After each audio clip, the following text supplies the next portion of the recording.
Do you like playing the Scout?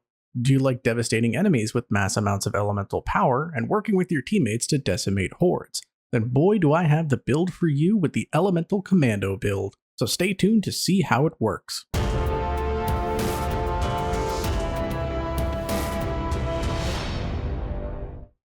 What's up guys, Jay here and welcome to another class build video. Yes, we are doing another build video, and today I want to tackle the class that I struggle with playing the most with the Scout. However, with this build you don't need to have a ton of experience with the Scout to be able to use it very well. All you need is a group of enemies, and a good set of teammates helps out as well. So if you guys are ready, let's go over what I have dubbed the Elemental Commando build for the Scout in DeepRockGalactic. By the way, if you want to see more build videos, or just videos in general, be sure to subscribe and hit the bell so you never miss another upload. Keep them shites off me! I'll keep the team alive! So this build is one that I have had a lot of fun trying out and tweaking in order to get the most out of it. It's going to require a good amount of playtime, that way you can get access to what you need in order to make this build possible. This build focuses on setting elemental effects of any kind to enemies and then dealing significantly increased damage to those already enfeebled enemies. To accomplish this, we are using the combined powers of the Deep Core Assault Rifle with its Bullets of Mercy overclock, with the Nishanka Crossbow and its Specialist overclock. Again, keep in mind that the recommendations that I give should not be viewed as the absolute undisputed choice for this build, but rather a general guide to help you try this build out. As such, feel free to experiment with certain tweaks to the upgrade choices if you find one that works better for you. Lastly, I used this build on Hazard Level 4 content and it performed quite well, so with a little more focus and tweaking, you can absolutely bring this to Haz 5 missions. So now let's get into the gameplay of this particular build and how it's meant to be used. The main theme of this build, if you have not already guessed, is to apply and capitalize off of elemental debuffs applied to enemies for max DPS. It is surprisingly effective at both crowd control and high value target takedowns. What's more is this build is significantly better when used in a full team composition, since all of the classes have some way to apply elemental effects to some degree or another. The main character of our elemental setup is the Deep Core Assault Rifle. It's the bread and butter of the build and is what is going to do the bulk of our damage. Our main method of using the Deep Core is to use it after you have applied elemental effects to enemies for max damage using Bullets of Mercy, which conveniently the Deep Core can apply its own effects to enemies, so it can in essence trigger itself. For taking out bigger and badder targets, you want to focus on weak points as expected, as well as keeping whatever effects you have applied to the target for max damage. Almost equally as important as the Deep Core in this build setup is our secondary weapon, which is the Nishanka Bolt Shark Crossbow. This is the primary and most consistent way that we can apply our own elemental effects to the targets using its special taser bolts. These bolts allow us to spread the electrocution effect to enemies, which on its own is very useful because that effect applies a damage over time and slow effect to help keep enemies immobile, but it also helps keep the swarms under control since it has a rather large area of effect. However, more importantly, these bolts increase our Deep Core's damage significantly and allows us to take huge chunks out of tough enemies. One thing that separates this build from the previous few that we've done is this build is made insanely better with allies to back you up. Not only are they able to capitalize on the mass amount of slowdowns you are doing to the swarms, but also your allies can apply elemental effects as well in order to buff your damage. If you have a driller on your team, he will essentially always be helping your damage by default because basically everything he does is some form of elemental damage. The gunner can also apply burning with his grenades or apply neurotoxin with his autocannon if he has it, and the engineer can use his stubby SMG or plasma bursters for more effects as well. Essentially, you can capitalize off of everyone's elemental damage and not just your own. So now going into the actual loadout of the build, first we have our perk choices. For this build, we pretty much want to focus on survival since we already have a lot of our other bases covered. For passive perks, my first recommendation is Thorns. The smaller enemies like Swarmers and Shockers are some of the only things that this build struggles with since they are so small and fast. So if we can't hit them properly, we might as well just have them hit themselves to death. To help further with staying alive, I'm running Sweet Tooth to get a lot more value out of the red sugar. Since the Scout can quickly get to red sugar in an instant, you can very easily recover from a bad injury. Finally, to round it out, I have Elemental Insulation for just some more base damage resistance. Since after all, we are the masters of the elements with this build, and we don't want anyone using our own powers against us. For active perks, you want similar options that help keep you alive and safe.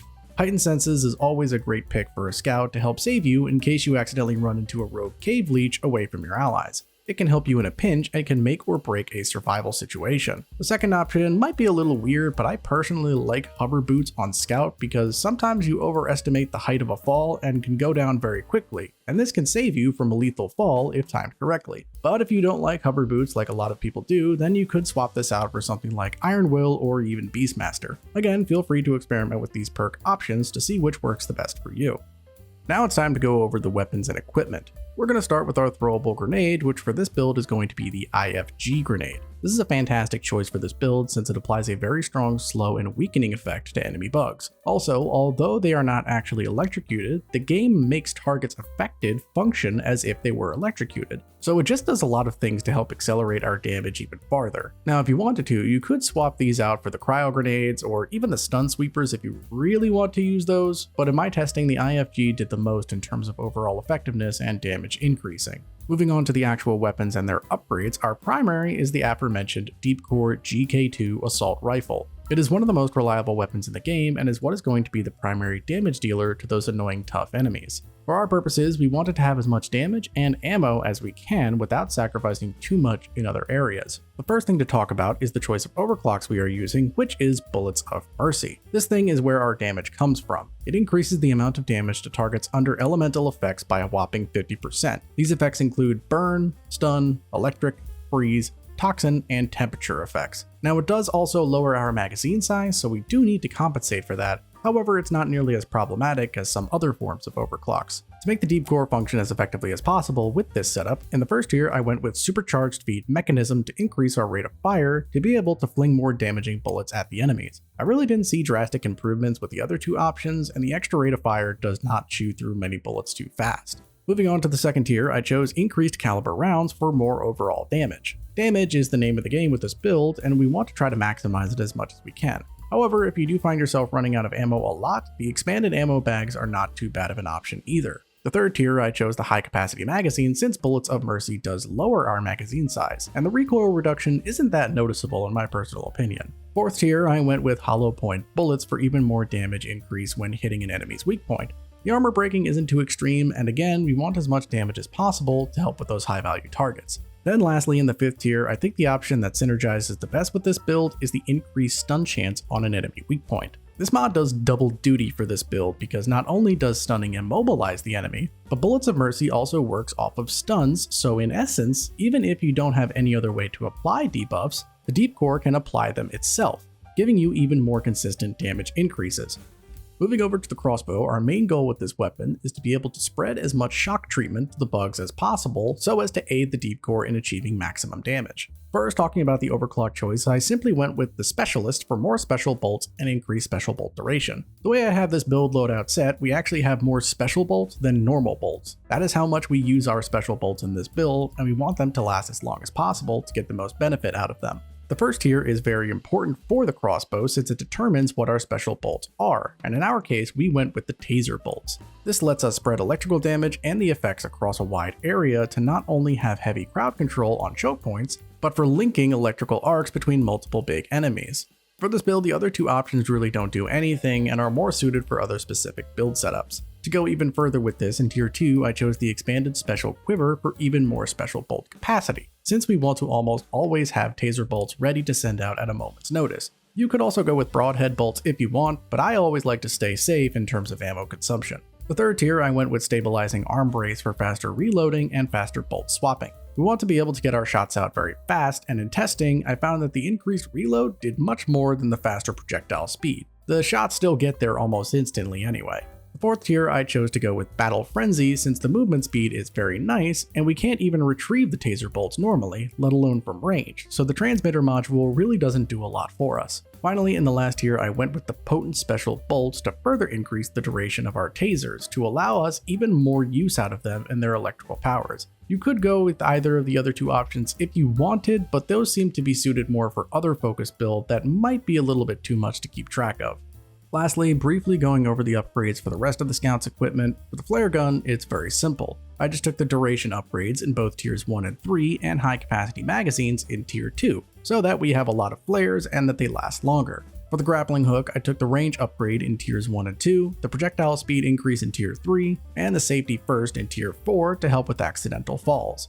Finally, for our armor rig, we have a pretty standard setup. We have the improved generator at tier 1 to get our shields back faster, healthy in tier 2 to make us more durable, hazmat system is the only option in tier 3, and the only difference is we took static discharge in tier 4 for yet another way to potentially spread shock to nearby enemies. However, you could just choose breathing room like I would normally recommend and be just fine. So giving my final thoughts on this build, honestly, it's a lot more fun than I thought it was going to be, and I think it's a very good build for people who are having a hard time trying to figure out a way to play the Scout effectively. I get a lot of people commenting saying that Scout is a very hard class to play, and that when they try to play it, it feels like they're not doing enough to help the team. And hopefully this build gives you a direction to try out the Scout in a relatively simple but effective way. The Scout is a class that relies a lot on the terrain around him, and his primary job to the team is information and collection of tough minerals, which some people have a hard time adjusting to. With this build, however, you can apply more of an aggressive style to your gameplay and be able to not solely focus on recon and gathering. Besides, it's just fun to shock everything around you and then unload with a barrage of bullets. Well, there you have the Elemental Commando build for the Scout for all of your Palpatine and Avatar imitating needs. I hope you guys enjoyed this video and are excited to see more build videos in the future, as I had a lot of fun making this one. If you guys want to see more new player focused builds or more advanced ones involving more overclocks and high level strats, let me know down in the comments. Anyways, I hope you guys found this video helpful. Please give it a like because it tells me what types of videos you guys want to see. Thank you guys for watching, and I'll see you in the next video.